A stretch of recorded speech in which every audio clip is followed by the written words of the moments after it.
everyone, and welcome to Re.connections Podcast. I'm your host, Dounia Zellou. This week, we are launching a special episode to celebrate International Women's Day. And this time, I'll be on the other side, and I'm honored to be interviewed by Mishka Kapadia, my friend, the founder of Metta.Morphic, and my guest for our first episode, We Are All Immigrants. Thanks all for your listening. Welcome everyone today on a celebration of International Women's Month. And I'm your host, Mishka Kapadia, founder of Metta.Morphic Lifestyle. And I am a trauma-informed, solution-focused transformation coach and super excited to be interviewing our guest today. A little bit before I introduce her to you, I just wanted to share that I am a soulpreneur, a mom, and enjoy a partnership with my spouse. This segment is going to be about women, so I thought it would be a great way to just kind of break in who we are. And I help entrepreneurs, leaders, mentors, and nurturers to give from a cup full and live a life aligned to their sense of purpose.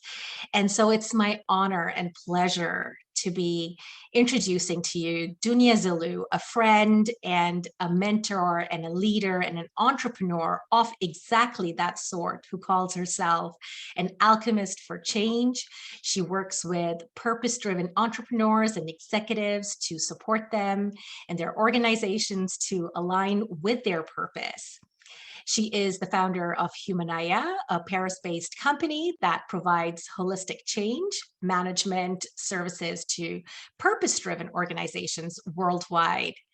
And she is also the creator and host of Re.connections Podcast, the mission of which is to open new flows between entrepreneurship, art, and spirituality, to support the emergence of a new generation of change makers, which is so profound. Dounia is also a speaker and talks about authentic leadership, development, and healing power of dance and reinventing organizations. Welcome, Dounia. Thank you, Mishka. I'm very honored and happy to be here with you today, especially to celebrate this really important day. Yes. Oh, wonderful to have you. This is going to be such a fun conversation. I already know we've had many conversations in the past, but this is sort of in honor of us and our journey, yours in particular as a woman of who has been traveling and a woman of prominence that is transitioning from country to country. And that itself can be a challenging thing. So I would be so curious about your journey as a traveler and being in the corporate space. What do you have to share with all of us here today on some of the challenges that you may have encountered? Thank you. Thank you, Mishka, for giving me this space to share about my journey regarding traveling. I have much to say because I love traveling and I love exploring the world. I grew up in Morocco. I've been to France for my studies, and I got the opportunity to travel as part of my studies. So I've been living in London, in Taipei, in Paris, in Barcelona as well. And today I'm in Valencia. From Spain, speaking to you right away. So yeah, I've been kind of traveling. I spent also 8 years working in Paris in banking industry and consulting industry as well. And traveling the world as part of my personal journey, as part of my professional jobs as well, has been amazing because for me, traveling helps discovering other culture, other way of thinking, other way of working, other people that's come from different backgrounds, and it's really helps me opening my mind. And I'm a very curious person, and traveling really feeds and nurtures my soul in terms of my curiosity. That's what I would say. Yeah. And that curiosity must have naturally flowed into your projects. That's a good point. Yeah. Totally. Basically, I worked 8 years in banking industry where I held different roles in operations, in management, in marketing, in consulting. And the last 3 years of my career in banking, I was a project manager. So I led various transformation projects within a big organization, mainly private banks and asset managers based in Paris. And at a rare stage of my life where actually I needed something else, something different from banking industry, from consulting. And my curiosity actually gained space in my life at this stage because I was very attracted by being an entrepreneur. It was kind of a childhood dream. And just before my 30th birthday, actually, I took the risk to jump into entrepreneurship. And that's where my curiosity made me explore different ways of actually supporting human transformation and also different projects. So I tried a lot of things. Actually, I still try a lot of things. That helps me learn, understand on a daily basis, become a better version of myself, and also gain trainings and tools also to support my clients on their own journey. So yes, curiosity has been a driver and is still a driver in my everyday life and in my transformations that give birth to my projects. I love hearing that. And that's actually one of the things that really fascinates me about the work that you're doing is not only are you bringing in your curiosity and your artistic side to the world of entrepreneurship, you're highlighting other entrepreneurs and leaders in the industry that are doing the exact same thing. Yes. Sorry, what was the question? I was commending you on your vision, and actually just extending on that is what is your vision being enlightened at the age of 30 to become an entrepreneur? What is your vision with your project as Humanaya? Yes, thanks for asking me this question because I'm not really able to say what's my job because I have many. And basically, when people ask me to introduce myself and what's my job, I start with explaining to them what's my vision. And basically, everything I do serves this vision. And because I'm kind of curious person and I have like different potentials as well, and I'm nurturing myself by actually doing different things. So everything serves my vision. So thank you for that. So basically my vision today, because this has been like getting transformed, especially after 2 years of very deep transformation of myself. And what I came at the end in understanding was that for me, a better world in 20, 30 years, let's try to be realistic, is a world where people and organizations are aligned with their reason of being. Which means for organizations that the founders, the leaders inside are themselves aware of that to be able to embody what we call the authentic leadership and widespread it within organizations to collaborators. And so that's why I'm working both with entrepreneurs, executives, and organizations on like 360 degrees approach.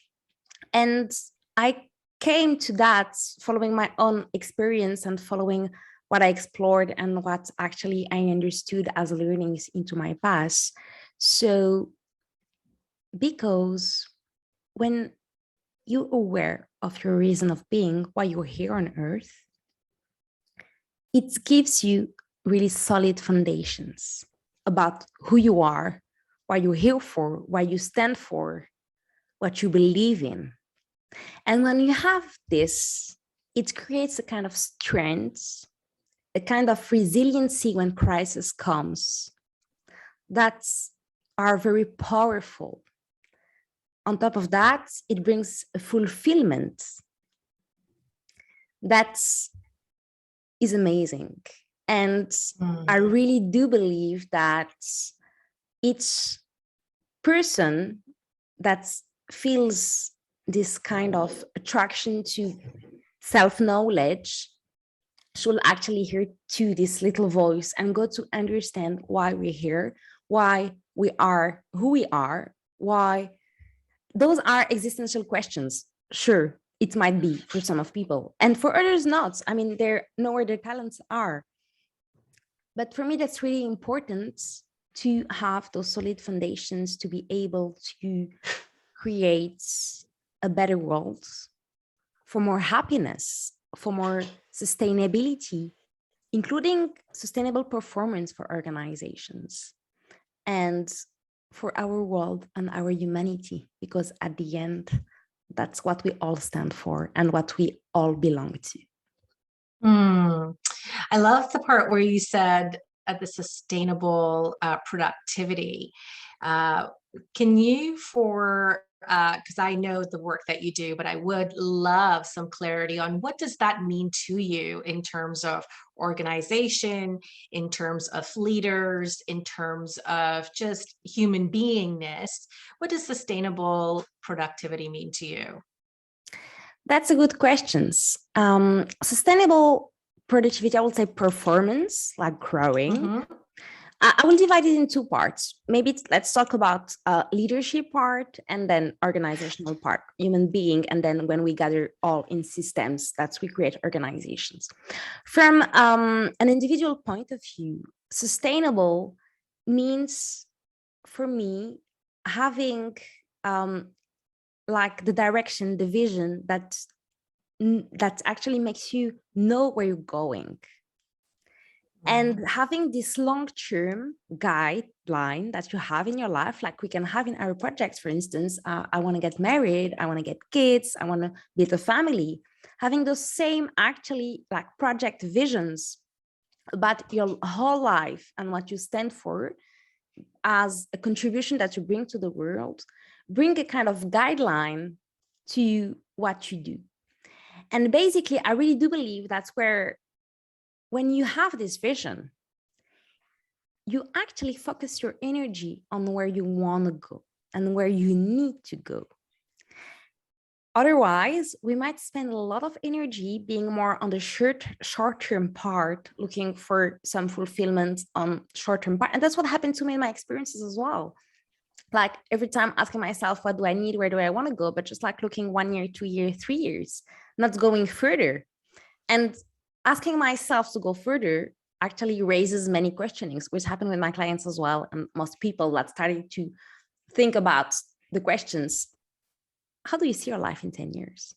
Where would you like your life to look like in 30 years?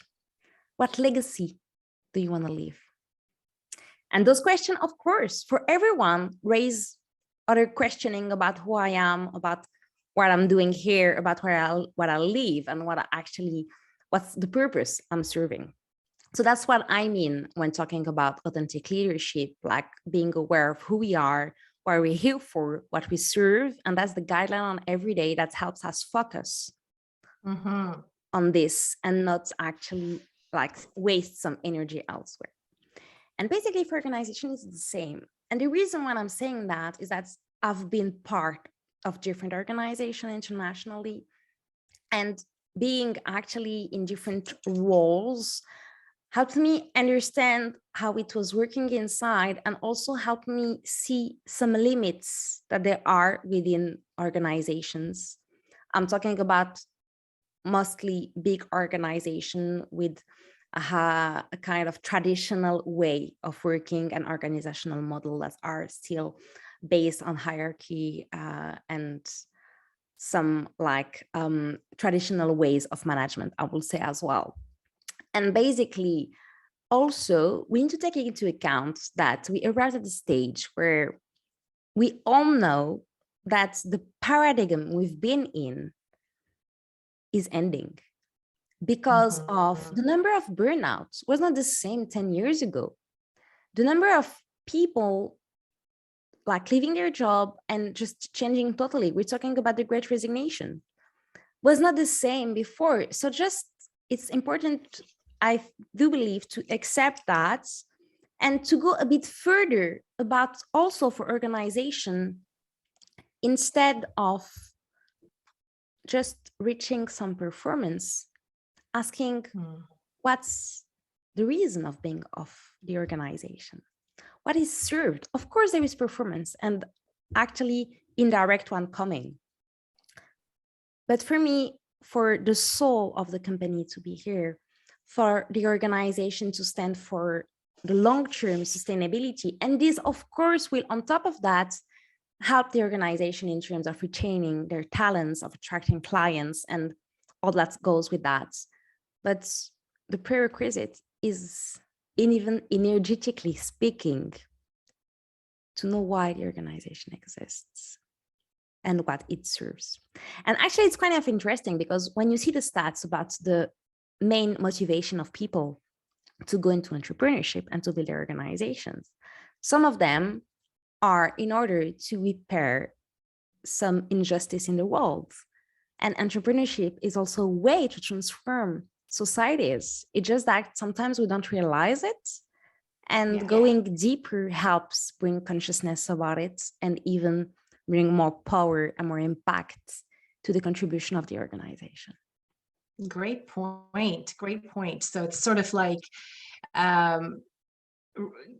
allowing entrepreneurs to see what really mattered to them when they branched off and started this endeavor. So how do you find it's received at the leadership and top levels of an organization? So perhaps not even entrepreneur, because I know you also work with organizations and we've talked a little bit about entrepreneurs. So I'm curious on the organization front, how are, say, the top directors, managers taking it when they are being challenged with a concept of, why is it that you work for this company and are your values aligned with this company? How is that being taken? Well, that's a good point, because for me, it's not really about being taken, because those kind of approaches come from the people who ask for support. And basically, if it doesn't come from the person who says, well, I want actually to go through this introspection and to this part. And some clients are coming to me for different things. It may be like they're growing their startups and they just like need to affirm differently, or because of their organization is going through a merger and acquisition or a big growth. So they just like need to find the right place in the organizations as part of this big transformation. So usually there are some kind of transformation things around them that make those executives and those leaders look for the right place in a new system. So basically, that's what triggers actually the will to go, and especially to go through authentic leadership and to go focus about actually this reason of being part. Then I will say that I think that when we talk about authentic leadership, it's still not widespread as much as it could be. We still, especially I'm having in reference, maybe just to precise also more the French market, because I've been working in France for 8 years. I have clients worldwide, but still my company is based in Paris. So that's also my reference. And I feel that people are getting a bit more ready to tackle those kind of approaches, especially as part of the millennial generations. But still, there is a room of improvements. And main, actually, people I meet, even entrepreneurs and executives, have still actually in mind the old way of supporting leadership by training, by, I have some people just several times that told me, I need to get trained to be a manager. And actually, sure, there are some tools concretely that you can actually learn, actually to use for management. But being a manager also raises questioning about a person and raises like some internal questioning about who I want to be as a manager. Mm-hmm. Who are the models I have as managers? What does it mean being a manager? What do I want to keep as what I think it is to be a manager, and what I don't want to keep? Sort of an inventory of sorts to reconstruct a new paradigm, a new model. That's it. That's totally it. I think that we all actually get inspired by the models we have, and we build ourselves based on that. And this is really important, especially when we talk about women and women leadership within an organization. I read an article last time about a woman that said that she entered a company and basically she had many masculine leader model around her. That's also happened to me because banking industry and consulting industry are very masculine Dominant. masculine dominant industries. And basically it's all about what I see as leaders, as managers. And when I get to this job, what is expected from me and what should I do to be like them? That's the way this is very unconscious, but that's the way most of people actually do and behave. And I think that going through those actually inner questioning helps realize what are our beliefs about some roles we get and what is our vision of what we want to be and we don't want to be, because we also building a new paradigm, authentic leadership, for instance. And we're talking about different way of management. I mean, there are different references and different approaches to that. And I think that the most important is that each person feels aligned with her vision, with her values, with the way she wants to behave in this role within the corporate world. And having role models, having mentors is very, very important. I second that voice of yours. Yeah, you're in coaching as well, and you know the value of it. And I really do believe that it's really, really important. And yes, it's part of the game as well. This is taking us in a perfect segue into your messaging for younger women. What would you say that is for stepping into the workspace, or perhaps they're already in the workspace? What would be your message for them? What would you want for them? It sounds like a two-part question, actually. Well,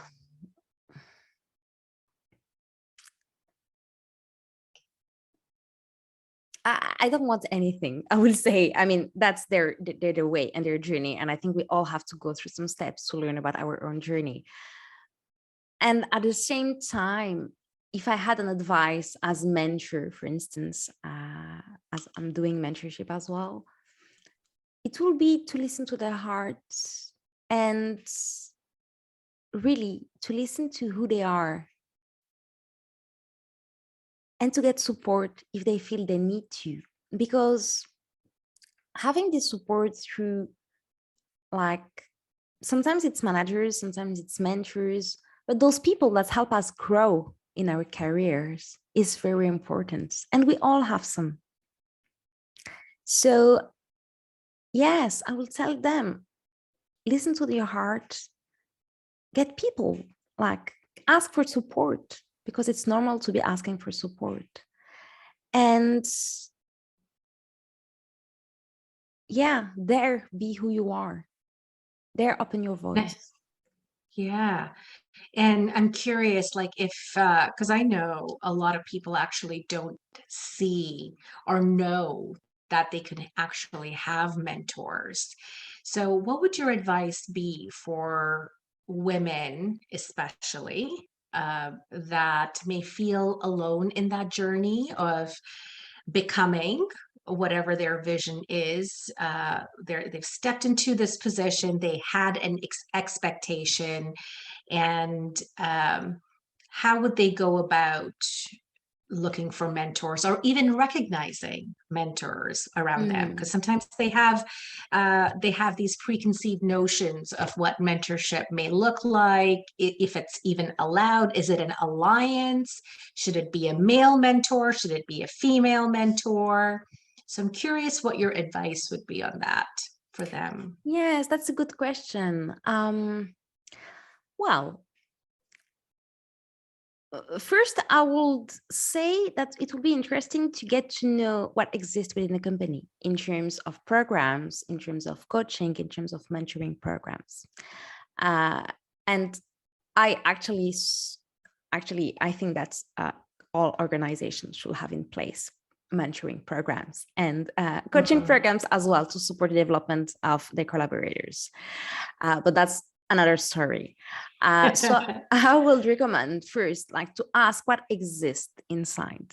Then in terms of choosing, sometimes we choose, sometimes we don't.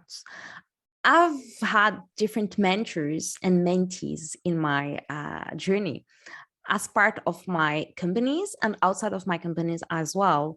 So I would say that sometimes life makes the connections really well. So we don't need actually to choose whether it's a male or a female. And I had both and I have both. So I think that really doesn't matter, just having the connection with the person.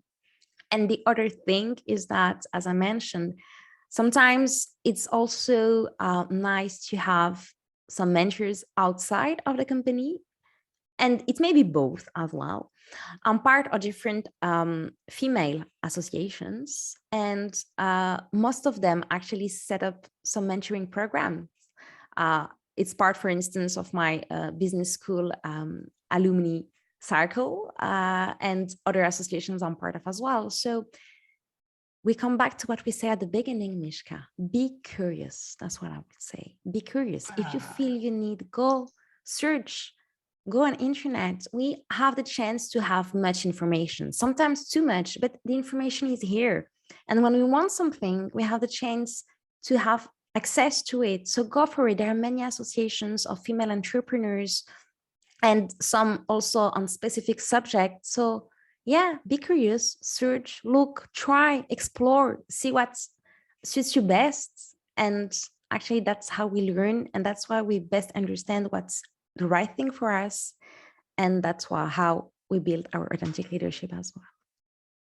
I love that. Absolutely love the curiosity bit, because curiosity helps us grow on an everyday basis, right? And keeps us in a childlike space where things are not forbidden. They're just out there to explore. Yeah. So, now that we've kind of explored what the messaging for the younger generation, I'm curious to hear your views on women empowerment and what that would look like in an organization. That's a good question. Well, I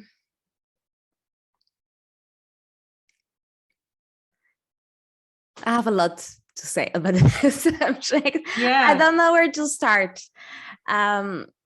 Basically, I have a lot to say because I'm Moroccan. Yeah. And I'm 32 years old. I'm millennial as well.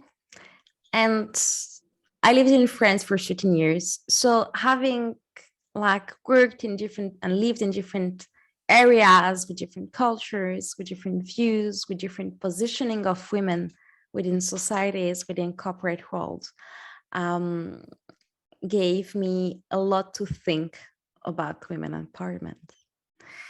And what I would say is that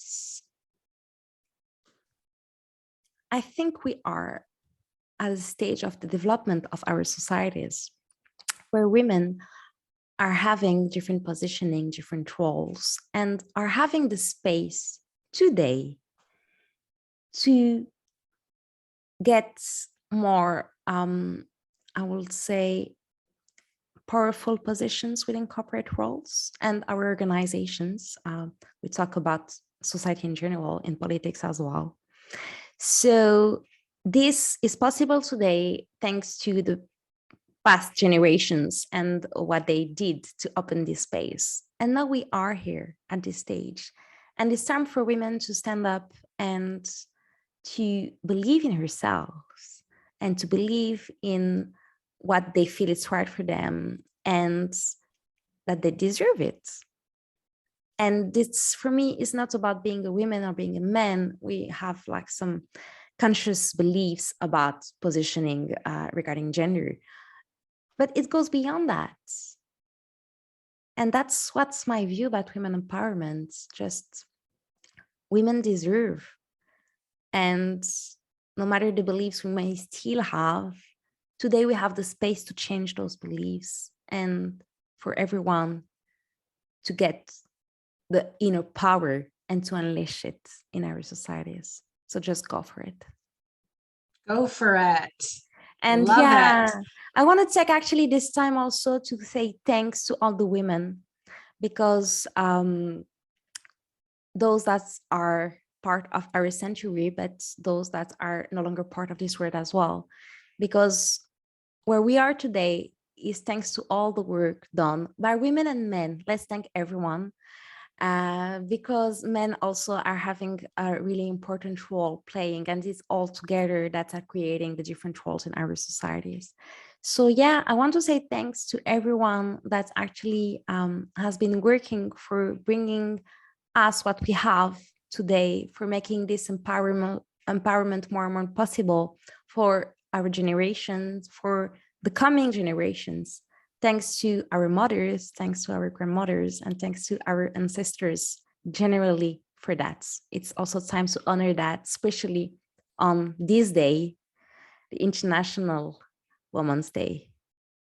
Yes, because they did lay down the foundation, the stepping stones for us to be where we're at. And I love your point on the alliance of, and thanking men as well to be allies in this partnership of equality, because it takes both genders, it takes all genders to really recognize that equality is for all. It is not gender specific, it is not race specific, it's just open and available to all, and that we all deserve that piece of the pie, that availability, and that space for what you're authentically coming in as bringing to the table. What are you authentically bringing to the table? Yes, that's exactly it. Thank you. Thank you for that. Yeah.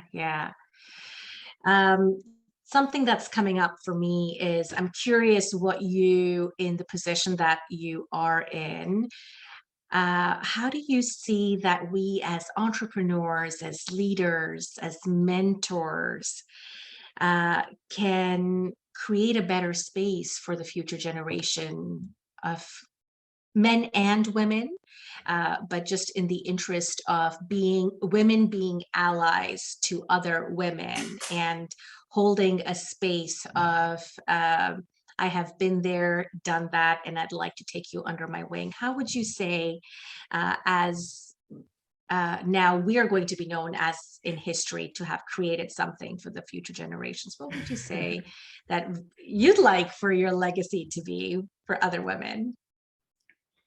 Yes, of course. I think we have responsibility, and a responsibility for us first and for coming generations. So I think that's starting by building systems for us, collectives, spaces that will help us and future generations to have more empowerment, actually. So this starts, we were talking about it before, this starts with mentoring programs within corporate world, within associations, within universities as well. This deals with all of us individually and collectively, starting with, I will say, our own beliefs about it. how we see things, what our beliefs about women positioning in society, women roles in family, at work. Questioning oneself, because we all part of a collective consciousness. That's part also of bringing our individual one. So basically the sum of our beliefs are the way we widespread the beliefs to our generation, to our children, to people around us. And each person has this responsibility first about knowing what are the own beliefs, and then be agreeing or not with that, and then widespreading actually those beliefs, because we are who we are. And so I think that the responsibility starts here. And once we are actually aligned with the perception, the vision we have, the vision of what we want to build, then we go and we can go into action and build collectives and co-create with like-minded people, like we're doing, you and I, because we have the same vision, we have the same values, we have common missions on here, being here. So we co-create together, we build spaces. This space actually is an example. So that's what I think. I think starting with one self and one belief, then going into actions. And actions, there are different ways. And let's be creative. Let's be creative. I see many initiatives around me, from women's circle to women's associations, including men as well, that lead workshops, that set up mentoring programs to help new generations to get to know what is mentoring, to have mentors to help them. There are also coaching programs in some of organizations that are getting more and more widespread to support them in their leadership development, women and men. So I think it's all about this awareness that will help build tomorrow's world, a world that is more aligned and more, which has more space as well for equality. And there is also a huge part, which is very important, it's education. Because when we're kids, we are kind of like naive.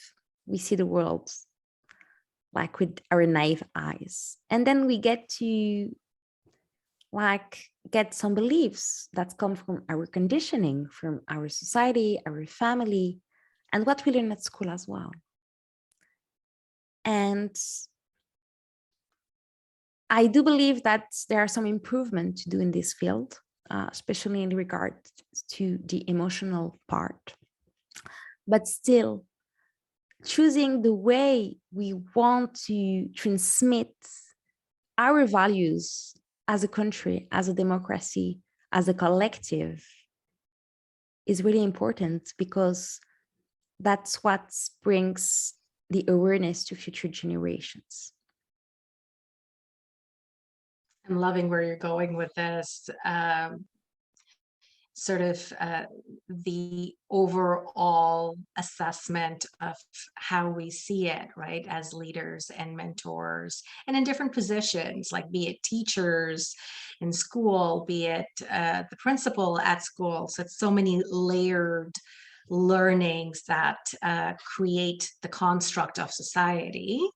So you're kind of dissecting it at every level to say, let's pay attention to the messaging, let's pay attention to what that looks like and how we develop new systems.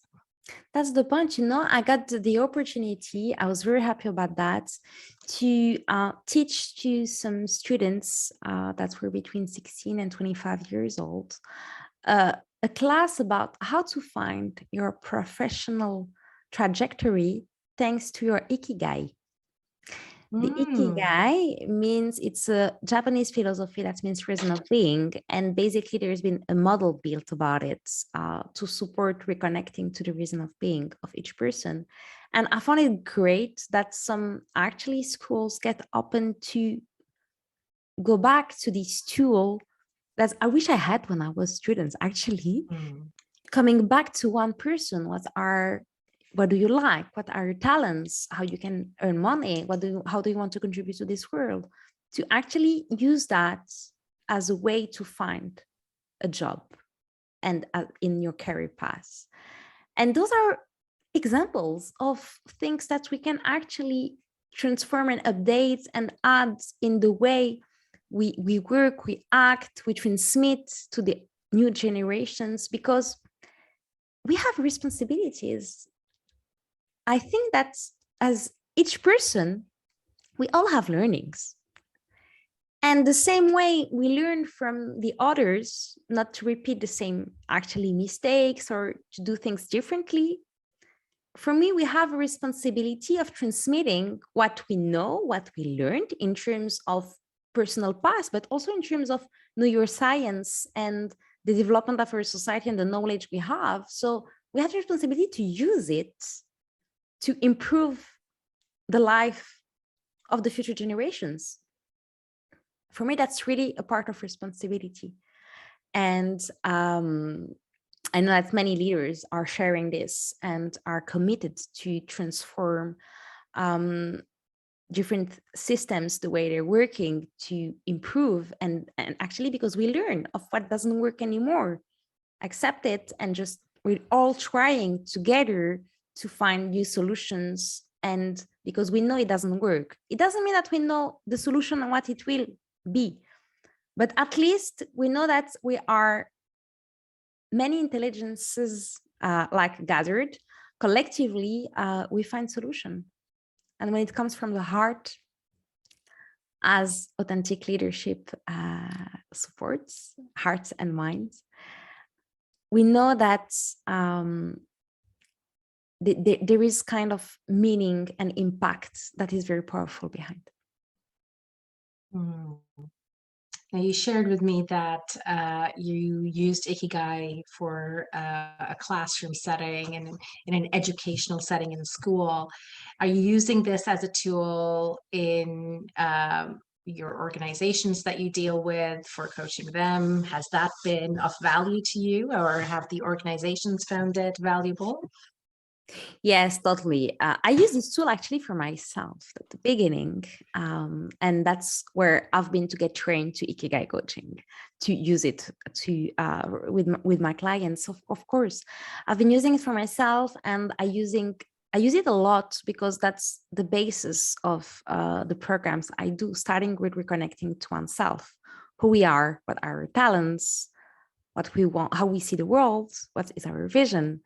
And so I'm using it in different ways, actually, in team coaching within organization, in one-to-one with founders and executives during some conferences that I might lead as well. It's a tool that I use a lot. Wonderful, wonderful. I am so excited and celebrating your key stepping stones to the building of what you're creating. And I'm so honored to be in this space with you, interviewing you, and getting to know and bringing your messaging to the world. So thank you for your time. Is there anything else that you would like to voice as we wrap up this segment today? First, I want to say thank you. Thank you for giving me this space to express my message and for co-creating together, because that's been a journey that we spent together as well. And I'm very happy to be here and to co-create this episode and this interview with you. So thank you. Thank you for that.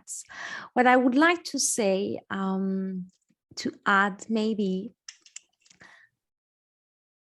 will be a message from the heart. Just listen to your heart. That's what I will say. Because sometimes we want things, and what we want is different from what we need. And sometimes a part of us, we can call it soul, or sometimes also an external part that can be called life or whatever resonates with you, knows better where we need to go, what is the right thing for us. And that's been a great lesson I learned from my past, because when I jumped into entrepreneurship, I had an idea and life redirect me to completely other things. So yes, listen to your heart, dream big, be ambitious. Everyone can dream, and I do believe that everyone can exceed and actually make those dreams come true. So yeah, dreams, hope, confidence, and let's all together contribute to the world of tomorrow. Wonderful. I love that message of hope, of deliverance, of intuition. Like you're really asking everyone to just listen to the curiosity within, right? Yeah. Amazing. Thanks for coming back to the curiosity. It's your keyword, it sounds like. And I love it, because I think mine's playfulness, which is kind of the same thing. Like stay playful. How do you stay playful? So I could hear it, how important that is to you in your creation process. So thank you, Dounia, for your time, for your wisdom, and the endeavors you have going. They are so meaningful, so impactful. I am honored to be in the space with you and in the creating of many, many collaborations up ahead. Yeah, me too. Thank you, Mishka, and thanks everyone for listening to us. All right, have a great one. Next time. You too. Yeah, see you next time. Bye. What was the value of this episode for you? If you feel a call for this exercise, I invite you to pause this audio and take a time to note what comes to your mind. Thanks for listening to Re.connections Podcast, the show that reconnects entrepreneurship, art, and spirituality.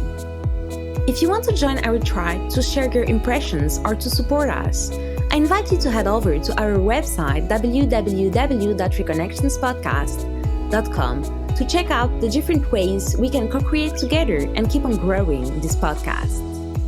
If you think this episode might benefit someone around you, don't hesitate to talk about it and share it. If you think it's been useful for you in one way or another, don't forget to leave us a rating and review. Thanks again, and I'll see you at the next episode.